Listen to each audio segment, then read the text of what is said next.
یاد رکھیں اللہ تین طریقوں سے دعا جو ہے اس کو آنسر کرتا ہے. یا اللہ اسی وقت دے دیتا ہے امیجیٹلی، یا اللہ جو ہے اس کو تھوڑا سا ڈیلے کرتا ہے، کیونکہ ظاہر ہے اللہ تعالیٰ اس بندے کو مزید نکھارنا چاہتا ہے. اللہ چاہتا ہے یہ میرے پاس آتا رہے، مجھ سے مانگتا رہے. یا اللہ اس کو اس کا رد بدل ایسا دے دیتا ہے کہ اس کو سکون آ جاتا ہے. تو نو تو ہے ہی نہیں نا، ہوپ لیسنس تو ہے ہی نہیں اللہ کے ہاں. اس لیے یہ شیطان ہوپ لیس کرتا ہے بندے کو آ کے کہ جی تجھے تو یہ ملا ہی نہیں، پتہ نہیں اس کے بدلے اللہ نے کیا دینا ہے، پتہ نہیں اس کے پیچھے اللہ کی کیا حکمت ہے وغیرہ وغیرہ. یہ تو انسان نہیں سمجھ سکتا. اس لیے ٹرسٹ اللہ. یہ کیوں اللہ تعالیٰ یہ باتیں ہمیں بتا رہا ہے کہ اس کے وزڈم پہ ٹرسٹ کرو، اس پہ کبھی شک نہ کرو، کبھی اس کے بارے میں نیگیٹو نہ ہو. اور انبیاء کے بارے میں بھی ہمیں یہی پتہ لگتا ہے، کبھی نیگیٹو نہیں اللہ کے بارے میں. اور پھر اللہ سبحانہ و تعالیٰ اللہ کے نبی کو دیکھیں کاؤنسل کرتے.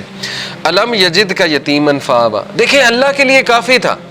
کچھ لوگ کہتے ہیں نا کہ نہیں آخرت کا وعدہ ہو گیا بس کافی ہے. دیکھیں اللہ یہاں پہ بات ختم ہو جاتی ہے. اللہ کے نبی وَلَلْآخِرَةُ خَيْرٌ لَكَ مِنَ الْأُولَىٰ، آگے اللہ دلیل دے رہا ہے. اللہ کے نبی کو دلیل دے رہا ہے. دلیل کیا ہے کہ الم یجد کا یتیمن فآویٰ، کیا نہیں اس نے تجھے یتیم پایا اور تیری حفاظت نہیں کی. دیکھ لیں اللہ کے نبی صلی اللہ علیہ وسلم کو اکیلا چھوڑا اللہ نے کبھی؟ ایسے مطلب سوچیں، مشرک تھے ابو طالب، لیکن اس کے باوجود کوٹ کوٹ کے دل میں محبت بھری ہوئی تھی اپنے بھتیجے کے لیے، اور جان دینے کے لیے تیار تھے اپنے بھتیجے کے لیے. اتنے لوئل تھے کہ شیبہ ابی طالب میں پورے بنو ہاشم کو کہتے ہیں ہم چلے جائیں گے. مطلب اس کی خاطر اسلام قبول نہیں کیا، لیکن محبت اتنی تھی کہ بس اس کی خاطر ہم وہاں بھی چلے جائیں گے. پھر دیکھیں عبد المطلب نے پہلے حفاظت کی، اس کے بعد ابو طالب نے حفاظت کی، اس کے بعد حضرت ختیجہ جیسی وائف دے دی، ٹھیک ہے نا، سپورٹ کے لیے. ہر موقع پہ اللہ نے بندے دیے انہیں، اور ایسے بندے دیے کہ آپ سوچ نہیں سکتے. ایسی سپورٹ دی ہے، تقویت ملتی تھی اللہ کے نبی صلی اللہ علیہ وسلم کو. وَوَجَدَكَ ضَالًّا فَهَدَىٰ، and he found you unaware and he guided you. اور اللہ کے نبی صلی اللہ علیہ وسلم کہا جا رہا ہے کہ تمہارے سینے پر ایک بوجھ تھا. یہ دیکھیں نا، یہ اگلی ہی جو اس سے صورت ہے، سورہ انشرح. الم نشرح لک صدرک ووضعنا عنک وزرک الذی انقض ظہرک ورفعنا لک ذکرک. اللہ کے نبی کو یہ کہا جا رہا ہے نا، اے اللہ کے نبی کیا ہم نے تمہارا سینہ جو ہے وہ کھول نہیں دیا، اور تمہارے اوپر جو بوجھ تھا ہم نے وہ ہٹا نہیں دیا. وہ بوجھ کیا تھا؟ اللہ کے نبی اپنے لوگوں کے بارے میں پریشان ہوتے تھے، سوچتے تھے ان کا کیا بنے گا، لیکن ان کے پاس کوئی میکانزم نہیں تھا. کہاں سے شروع کروں، کیسے ٹھیک کروں، حالات کیسے ٹھیک ہوں گے.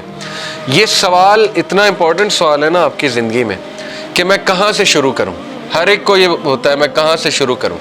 تو اللہ تعالیٰ کہہ رہا ہے کہ کیا اللہ نے تمہاری یہ پرابلم حل نہیں کر دی؟ تم انویر تھے، تم سوچتے تھے کہاں سے شروع کیا جائے، تو دیکھو اللہ نے پورا میکانزم تمہیں بھیج دیا، اور تمہیں وہ ذمہ داری دے دی ہے کہ تم اب دوسروں کے لیے ہوپ ہو، اور تم دوسروں کے لیے ایک میسنجر ہو، اور تم دوسروں کے لیے ایک جو ہے وہ لائٹ ہو. تو اس لیے یہ ہمیں بھی میسج ہے کہ ہوپ لیس نہیں ہونا ہے کسی بھی سٹیٹ میں، کسی بھی کنڈیشن میں. اللہ تعالیٰ کچھ نہ کچھ نعم و بدل آپ کو دے گا. امپاسبل ہے، خالی ہاتھ نہیں چھوڑتا اللہ، یہ بات یاد رکھیں، ٹھیک ہے. یہ اللہ کے بارے میں آپ 100% شور ہو جائیں یہ اس صورت کے مطابق. تو بہرحال وَوَجَدَكَ عَائِلًا فَأَغْنَىٰ، اور اس نے تمہیں پور پایا اور تمہیں رچ بنایا. And he found you poor and made you rich. اس کے بارے میں رسول اللہ صلی اللہ علیہ وسلم نے کہا ہے کہ رچنس از ناٹ دی کثرت آف مال. کثرت مال جو ہے وہ رچنس نہیں ہے، بلکہ غنا، دل کا غنا جو ہے وہ رچنس ہے. دل راضی ہونا چاہیے. تو دیکھیں جو میکانزم دیا اللہ کے نبی کو، اس سے ایک تو اللہ نے ان کو رچنس آف دی ہارٹ دی، رچنس آف دا سول دی، ذکر دیا، بتایا مجھے کیسے پکارو. اور دیکھیں اللہ کے نبی کے تھرو ہمیں اللہ نے کیا کیا دیا. اس بات بتائی مومنین کی سورہ البقرہ میں، الذین یؤمنون بالغیب ویقیمون الصلاۃ ومما رزقناہم ینفقون والذین یؤمنون بما انزل الیک وما انزل من قبل وبالآخرۃ ھم یوقنون. ایک تو غیب پر ایمان، دوسرا یہ کہ آخرت پر یقین، اتنا یقین کہ ان کے ایکشنز بتاتے ہیں، ٹھیک ہے نا. مومنین جو ہیں ان کی نظر آخرت پر ہوتی ہے. اللہ کے نبی صلی اللہ علیہ وسلم کی نظر جو ہے وہ آخرت پر تھی. تو انہوں نے کہا کہ میرا کیا لینا دینا اس دنیا سے، جو مل گیا مل گیا، اور جو نہ ملا اس پہ بھی الحمدللہ. تو یہ بہت بڑا لیسن ہے، یاد رکھیں کہ مومن کا جو دن گزرنا چاہیے نا، وہ جو مائنڈ سیٹ ہونا چاہیے ہمارا، وہ آخرہ اورینٹڈ ہونا چاہیے. اس پہ بہت میں بار بار فوکس کرتا ہوں. اس لیے اگر آپ نے کچھ پڑھنا ہی ہے نا تو کچھ ایسا پڑھیں جس سے آپ کا یقین بلڈ ہو. ٹھیک ہے نا. یقین کیسے بلڈ ہوتا ہے؟ صحابہ کی سٹوریز پڑھ کے. یقین بلڈ ہوتا ہے اللہ کے ناموں کے، اللہ کے ایٹریبیوٹس پڑھ کے. یقین بلڈ ہوتا ہے قرآنک سٹوریز پڑھ کے، انبیاء کی سٹوریز پڑھ کے کہ ان کو کتنا یقین تھا اللہ پہ. کتنی مثالیں دیکھیں اللہ نے دی. کئی لوگ یہ سوچتے ہیں کہ شاید ہم میٹر ہی نہیں کرتے. یقین کریں مجھے کئی لوگوں کے الفاظ یاد ہیں کہ وہ جب بھی ہم ان سے بات کر رہے ہوتے ہیں، کوئی غمگین انسان آتا ہے تو وہ ایسے الفاظ کہتے ہیں کہ شاید ہم اللہ کے لیے میٹر ہی نہیں کرتے. اس پورے نظام میں اللہ کو پتہ نہیں خبر ہے ہماری کہ نہیں ہے. یہ اصل میں دیزم کا عقیدہ ہے نا. کرسچنس میں ایک برانچ ہے دیزم.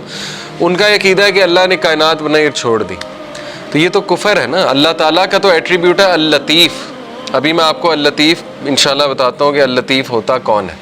بہرحال اللہ تعالیٰ تو اپنے لوگوں کے بارے میں اتنا باخبر ہے اور اتنا پریسیجن کے ساتھ اللہ نے ایک ایک چیز کی ہے کہ آپ سوچ نہیں سکتے. ابھی میں انشاءاللہ آپ کو اللطیف ریوزٹ کراتا ہوں. ہوتا کہ تو یہ بھی شیطان کا وسوسہ ہے کہ ہم اللہ کے لیے میٹر نہیں کرتے. اللہ تعالیٰ بتا رہا ہے کہ وَلَلْآخِرَةُ خَيْرٌ لَكَ مِنَ الْأُولَىٰ، اور یہ کہ الم یجد کا یتیمن ووجدک ضالا فہدا، کہ اے نبی تم یتیم تھے، کیا اللہ نے تمہاری ٹیک کیئر نہیں کی؟ جیسے اللہ نے پاسٹ میں تمہاری ٹیک کیئر کی ہے تو فیوچر میں تمہیں چھوڑ دے گا. کیسے تم نے امیجن بھی کیسے کر لیا اللہ تعالیٰ سے یہ؟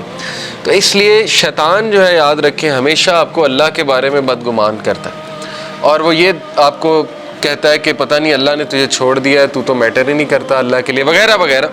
تو اس لیے یہ بات یاد رکھیں کہ اللہ کے ہاں ہوپ ہی ہوپ ہے. اللہ کے ہاں دیر ہو سکتی ہے لیکن اندھیر نہیں ہے. ٹھیک ہے نا. اس کی بہت سی حکمت ہے اس دیر کی. اللہ تعالیٰ پتہ نہیں آپ کو کیا ریمائنڈر دینا چاہ رہا ہے آپ سے، کیا آپ کو ٹھیک کرنا چاہ رہا ہے، آپ کے کون سے سکلز کو باہر لانا چاہ رہا ہے اللہ. کئی مثالیں نیچر میں دیکھ لیں، کتنی مثالیں. بٹر فلائی کس طرح سے بنتی ہے، کبھی بٹر فلائی کی آپ تخلیق، بٹر فلائی پر کیسے نکالتی ہے، کیٹر پلر سے بٹر فلائی کیسے بنتی، کتنی تکلیف ہوتی ہے اسے، کبھی اس پہ آپ پڑھیں.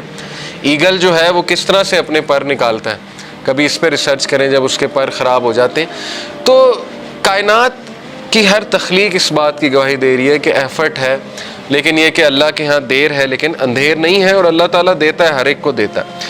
بہرحال اس سے آگے ہم پڑھتے ہیں وَلَسَوْفَ يُؤْتِيكَ رَبُّكَ فَتَرْضَىٰ.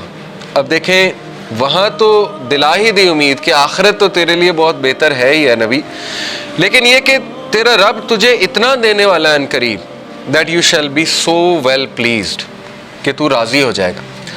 اور اللہ کے نبی صلی اللہ علیہ وسلم کو اللہ نے سب دکھا دیا تھا، اور اللہ کے نبی کو راضی کر دیا تھا کہ تیری امت کتنی بڑی ہوگی. آپ کو پتہ ہے کہ اللہ کے نبی صلی اللہ علیہ وسلم ظاہر ہے غمگین ہوتے تھے، جیسے قرآن میں آتا ہے کہ فَلَعَلَّكَ بَاخِعٌ نَفْسَكَ عَلَىٰ آثَارِهِمْ إِن لَّمْ يُؤْمِنُوا بِهَٰذَا الْحَدِيثِ أَسَفًا. اے نبی آپ تو اپنے آپ کو ہلاک کر لیں گے اس غم میں کہ لوگ ایمان نہیں لا رہے. لیکن یہاں پہ اللہ نے کہا وَلَسَوْفَ يُؤْتِيكَ رَبُّكَ فَتَرْضَىٰ، اللہ تجھے اتنا دے گا کہ تو راضی ہو جائے گا.